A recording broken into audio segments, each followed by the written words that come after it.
ব্যবস্থা করেছে। একটু যদি এদিক ওদিক হয়, কোথাও ভোটে একটু যদি এদিক ওদিক হয়, তাহলে তার জন্য রিপোলিং মানে পুনর্নির্বাচন। আচ্ছা, পুনর্নির্বাচনেও যদি কোথাও কোনো রকম কোনো কমপ্লেন আসে, কোথাও কোনো একটু এদিক ওদিক হয়, আবার ভোট, তাতেও যদি সমস্যা হয়, গণনা স্থগিত করে দিতে পারে কমিশন।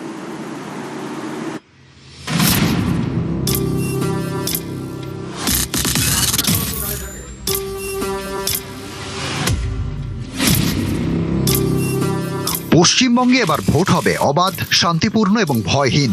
বারবার এই বার্তা দিচ্ছে নির্বাচন কমিশন। এর জন্য তারা কোনো ফাঁক রাখতে চাইছে না।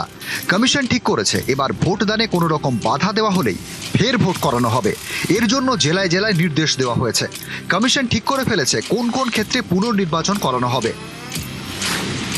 কোনো বুথে সিসি ক্যামেরা বিকল হলে, সিসি ক্যামেরা কাপড়ে ঢেকে ভোট হলে, ভোটদানে বাধার অভিযোগ সত্যি হলে, হুমকির কারণে কেউ ভোট দিতে যাননি এমন অভিযোগ সত্যি হলে, বুথ দখলের অভিযোগ সত্যি হলে, ভোট গ্রহণ কেন্দ্রের 100 মিটারের মধ্যে অশান্তি হলে, পোলিং অফিসারদের উপর চাপ দেওয়া হলে, ইভিএমে সমস্যা দেখা দিলে, ইভিএমে কারচুপি চেষ্টা করা হলে, ছাপ্পা ভোটের অভিযোগ সত্যি হলে, এছাড়াও পুলিশ অবজারভার এবং জেনারেল অবজারভাররা যদি মনে করেন কোনো বুথের রিপোল প্রয়োজন, সেক্ষেত্রে ফের ভোট হবে।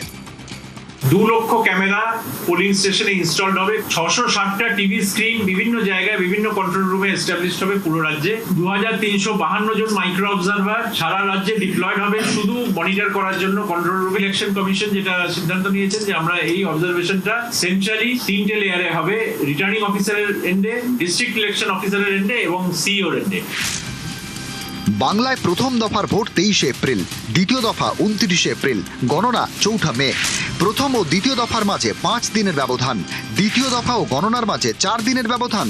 এই মাঝের দিনগুলিতেই হবে পুনর্নির্বাচন। পুনর্নির্বাচনেও গোলমাল হলে কি হবে সেই পরিকল্পনাও করে রেখেছে কমিশন।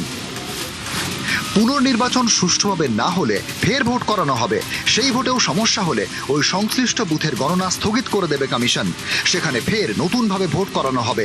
প্রয়োজনে পুরো বিধানসভা কেন্দ্রেই পুনর্নির্বাচন হবে। নিউজ 18 বাংলা।